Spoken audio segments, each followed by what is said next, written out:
I never liked clowns, not because of the circus or their grotesque painted smiles, but because of him. The boy we all tormented, the boy we never gave a chance. His name was Ethan Carter. He was the kind of kid everyone ignored until we decided to notice him. And when we did, it was never for a good reason. Skinny, awkward, glasses too big for his face, and a voice that barely carried across the room. He never fit in, never tried to. Instead, he buried himself in what he loved, clowns. Not the funny kind, either. The ones he drew in his notebooks had eyes too dark, teeth too sharp, their grins stretched too wide. He sketched them obsessively, always in the margins of his papers, the ink pressed so hard the paper tore.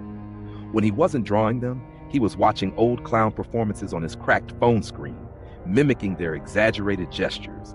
And when no one was looking, he'd practice balloon animals, his bony fingers twisting rubber with eerie precision. We made his life miserable. I was worse than the rest.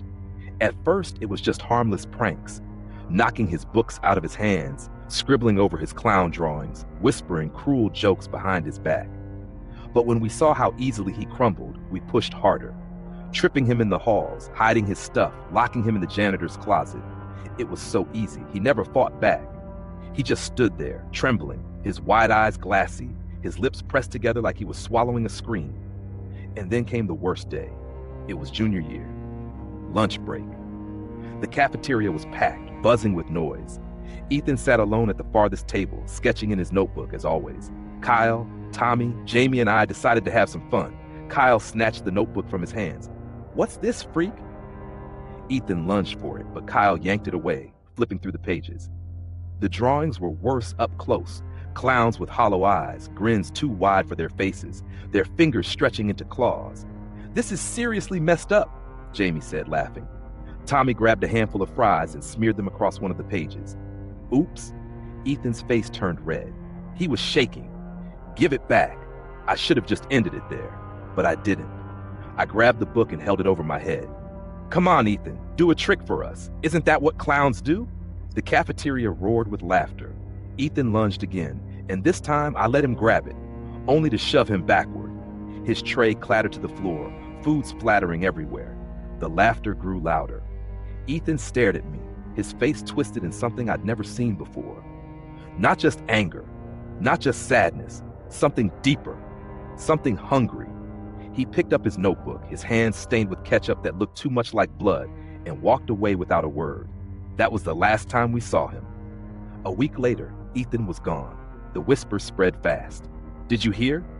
They found him in his room, wearing that stupid clown mask." We laughed it off at first. It felt like a joke, a cruel one, sure, but nothing real. Until the yearbook printed his memorial page, until his parents moved out of town, until we realized there was nothing left of him but the echoes of our cruelty. Time passed. We graduated. Life moved on. And then 4 years later, the killings began. It started with Tommy Richards. He was found in his apartment, his face frozen in terror, his mouth twisted into an unnatural grin, a red balloon tied to his wrist. Then Jamie Lockwood, drowned in her bathtub, a single clown shoe floating in the water. Then Greg Larson. His body was never found, but his bedroom walls were smeared with red paint. 3 words, written over and over. "Do you miss me?" People started whispering about a curse, about Ethan, about how we had all done something terrible, and now we were paying the price. I didn't believe it. Not until Kyle showed up at my door. It was late. The storm outside howled against the windows, rain hammering the glass. When I opened the door, Kyle stood there, drenched, shaking. "Jesus, man, you look like hell," I said. He pushed past me, locking the door behind him. His hands were trembling so badly I thought he was about to collapse. "He came to me," Kyle whispered. "Ethan." I felt a chill crawl up my spine. "What the hell are you talking about?" Kyle turned to me, eyes wild. "He's back, man. The whole class is either gone or missing. Tommy, Jamie, Greg, even Sarah, they're all gone. And now," he sucked in a shaky breath, "he told me I'm next." I laughed, but it sounded hollow. "You're losing it, Kyle." His grip tightened on my arm, fingers like ice. "You don't get it. He's not just back, he's changed." Then the lights flickered. A slow creak echoed from the hallway, and I saw it. A figure stood just beyond the doorway, tall and wrong, its head tilted unnaturally to the side. A face of white paint, streaked with something darker. A grin too wide, too red. Kyle let out a choked sob. "Ethan," he whispered. The thing lifted a single gloved finger to its lips. "Shh!" The lights died, and the screaming began. The screaming didn't last long. It cut off, just like that. Like someone pressed mute on reality itself. I fumbled through the darkness, my breath coming in ragged gasps. "Kyle!" My voice felt too small, swallowed by the silence. Then, footsteps, slow, deliberate, coming toward me. I backed away, heart hammering against my ribs. My fingers found the kitchen counter, scrambled for anything, a knife, a pan, something. My hand closed around the first thing I could grab, a heavy glass. A dim flicker of light returned, not from the ceiling, from him. Ethan, or what used to be Ethan, stood in the doorway, bathed in the glow of a single flickering bulb. His clown makeup was smeared, his grin stretched too wide, too real. His eyes, God, his eyes, empty, lifeless. A red balloon dangled from his fingers, swaying gently like a heartbeat. Behind him, Kyle slumped against the wall, motionless. His face. His lips curled into a grotesque grin as if they'd been forced that way. His eyes were open, unblinking. His skin, pale. I don't know if he was dead. I don't know if he was still in there, trapped in some nightmare. But he wasn't Kyle anymore. Ethan tilted his head, his grin widening. "Miss me?" The voice wasn't human. It was layered, distorted like static mixed with laughter, like something that had forgotten what a voice was supposed to sound like. My stomach twisted. This wasn't real. Couldn't be real. I did what any rational person would do. I threw the glass. It shattered against his face, shards slicing through the paint, revealing nothing. Just more white, like his skin was made of porcelain. The balloon slipped from his fingers, floating lazily to the ceiling. He didn't flinch, didn't blink. He just laughed. A low, wet gurgle that crawled under my skin. Then he moved. Not walked, not ran, moved. 1 second he was by the door. The next, right in front of me. I staggered back, but his hand clamped around my wrist, fingers like iron. "Why'd you stop laughing?" His breath was cold, reeking of something sour. "It was funny, wasn't it?" I twisted, yanking myself free, and bolted. I don't remember getting into my car.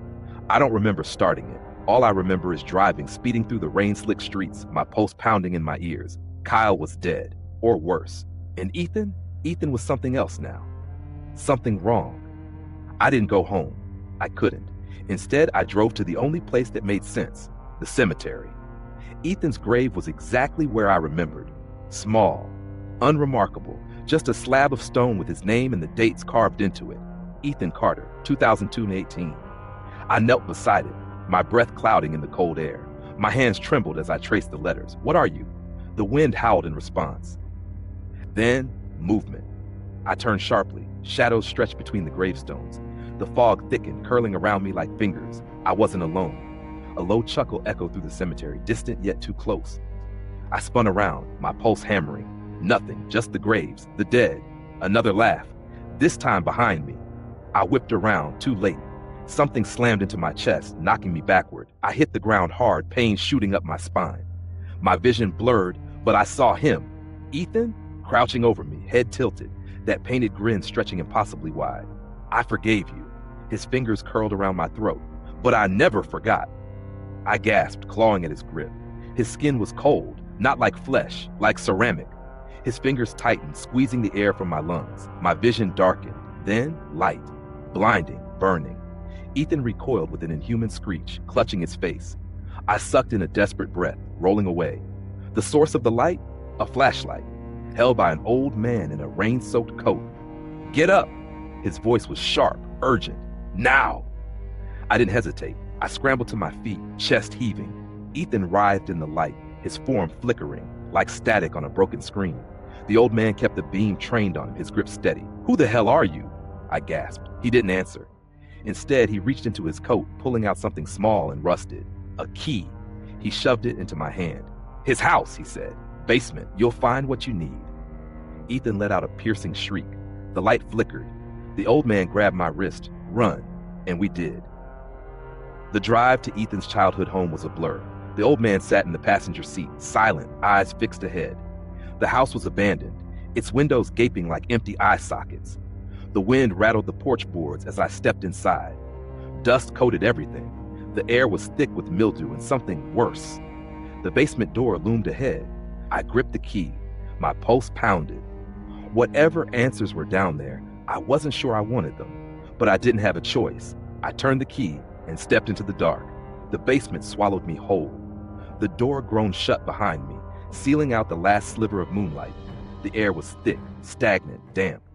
A sickly sweet smell clung to the walls like something rotting beneath the floorboards. The old man stood behind me, flashlight flickering. "Whatever you see," he muttered, "whatever you hear, don't stop, don't hesitate." I swallowed hard and nodded. The stairs creaked under our weight. Step by step, the darkness deepened. Then whispers, low, scraping, crawling through the walls. They slithered into my ears, my brain. I clenched my teeth, pushing forward. At the bottom of the stairs, the basement opened into a vast, suffocating space. Boxes stacked in uneven piles. An old workbench, rusted tools scattered across it. A single dust-covered mirror against the far wall. And then, at the center of the room, a chair. A rotting wooden chair, bound in chains. The air shifted. The old man exhaled sharply. "This is where it started," he whispered. Something cold coiled around my spine. "What do you mean?" He didn't answer. Instead, he reached into his coat, pulling out something wrapped in faded cloth. He unwrapped it carefully, revealing an old, rusted mask. A clown mask. Familiar. The paint cracked and peeling, the smile too wide, too knowing. I staggered back. "That's his first mask," the old man murmured. "Before he died, before he became what he is now." The whispers thickened. The air grew heavy. Then, laughter, not distant this time, close. Behind me, I turned too slow. Ethan stood in the doorway. His face wasn't a mask anymore. It was his face. Painted, frozen, grinning. His eyes black voids, his skin like porcelain stretched too thin. "You came back." His voice slithered through the dark. The flashlight sputtered. He stepped forward, his presence warping the air. The old man shoved the mask into my hands. "Put it on." I recoiled. "What?" "No." "It's the only way," he hissed. "He's tied to it. It's his anchor. If you wear it." Ethan lunged. The old man pushed me aside, his flashlight bursting in a spray of sparks. The room plunged into complete darkness. Then pain, or cold. I gasped, stumbling back. My fingers touched my chest, wet, warm. Blood. Ethan's breath crawled against my ear. "It's funny," he whispered. "It's always been funny." The old man's voice, distant now, shouted something, but I couldn't hear him. My mind reeled, spiraling. Then instinct. I gripped the mask and put it on. The world shifted. I wasn't in the basement anymore. I was somewhere else. A carnival, empty, abandoned. The ride stood frozen, rusted with age. The Ferris wheel groaned in the wind, its lights flickering dimly. And then I saw him, Ethan, but not the Ethan I knew. He was younger, 15, sitting alone on a bench, clutching the mask in his hands. His real face, his human face, was streaked with tears. I stepped forward. My feet didn't make a sound. He didn't notice me. Instead, he whispered to himself, "They're laughing at me.